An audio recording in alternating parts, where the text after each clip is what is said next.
Herman et Rosie, épisode 2. Tous les jeudis soirs, Rosie chantait 2 heures dans un petit club de jazz du centre-ville. C'était son moment de bonheur de la semaine. Un soir, en rentrant du travail, Herman entendit un son. Ce n'était pas l'un des bruits habituels de la ville. C'était un son différent. Quelqu'un chantait, et c'était merveilleux.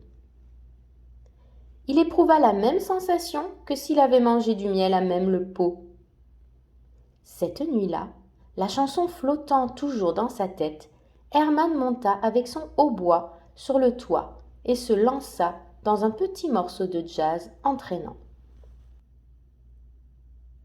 Dans l'immeuble d'à côté, Rosie commença alors à fredonner et à battre la mesure avec ses doigts de pied. La musique du hautbois emplissait la pièce. C'était l'air le plus beau qu'elle ait jamais entendu. Et l'air lui resta en mémoire. C'est souvent le cas avec les bonnes mélodies. Elle le fredonnait aussi souvent qu'elle pouvait pour ne pas l'oublier. Pendant des jours et des jours, ce fut comme si la musique les accompagnait. Herman ne cessait d'entendre cette merveilleuse voix et Rosie ne cessait d'entendre le petit air qu'elle adorait.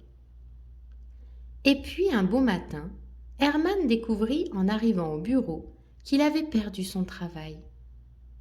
Il ne vendait pas assez de choses. Herman était pourtant persuadé d'en avoir beaucoup vendu, mais en réalité, il était si heureux de parler à quelqu'un au téléphone qu'il en oubliait souvent de vendre quoi que ce soit.